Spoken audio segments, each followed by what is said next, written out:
Cette bergerie de Tingwick dans les Bois-Francs ressemble à la plupart des bergeries du Québec. Le producteur, Pierre Lessard, possède 500 brebis qui engendrent environ 1000 agneaux par année. Les bêtes sont envoyées à l'abattoir à l'âge de 6 mois.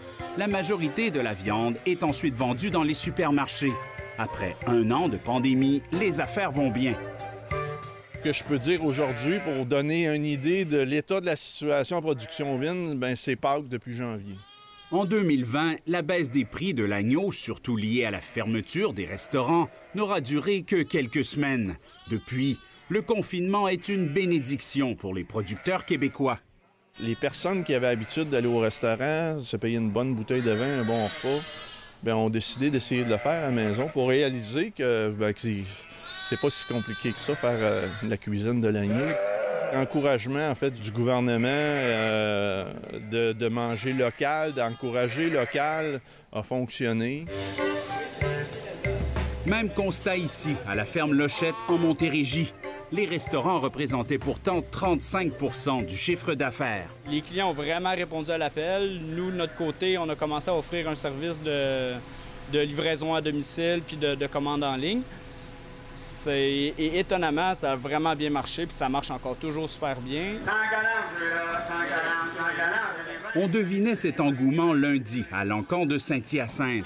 À quelques jours de Pâques, c'était une des plus grosses journées de l'année et les producteurs attendaient en file pour vendre leurs agneaux. 1800 bêtes ont été achetées aux enchères à un prix 30 % plus élevé en moyenne qu'en 2019. 2021 s'annonce historique. On est parti pour un record en prix, ça c'est certain. 2, en volume, en demande. Ce qu'on a peur, c'est quand les restos vont réouvrir, puis qu'ils vont continuer à rouler comme qu'ils roulaient avant, comment on fait pour venir à la demande. Surtout qu'avec 200 000 agneaux par année, les producteurs du Québec répondent seulement à la moitié de la demande québécoise. À titre comparatif, la Nouvelle-Zélande en produit 300 fois plus. Oui, ici, c'est le côté boucherie. Depuis 28 ans, le chef réputé, Normand Laprise, fait des aliments du terroir sa spécialité. Et l'agneau ne fait pas exception. Puis nous, c'est encore beaucoup de petites fermes, malgré qu'il commence à y en avoir certaines qui sont plus grosses. Puis on voit la différence dans le goût. C'est la nourriture, hein. On est ce qu'on mange, et puis l'agneau du Québec, je pense qu'en général, il est bien nourri. Et puis c'est ça qui fait le goût. Fini, dit-il, l'époque où on mangeait l'agneau seulement lors des grandes occasions. Sa consommation est devenue plus fréquente, mais elle reste encore limitée. Le Canadien moyen mange seulement 1 kilo d'agneau par année, ce qui, en 2017, représentait à peine plus de 1 % de la viande consommée au pays, à égalité avec le veau.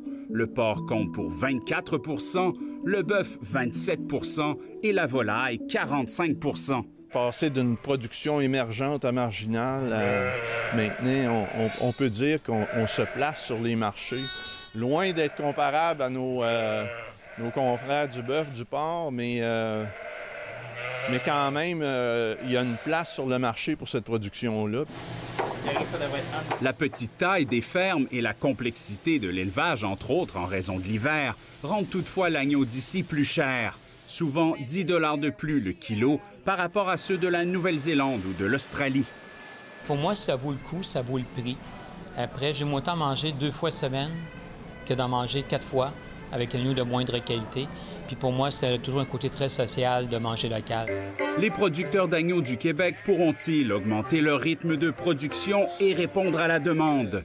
Plusieurs, comme Pierre Lessard, devront aussi songer à la relève. De gros défis, mais au moins la COVID leur a donné un coup de pouce.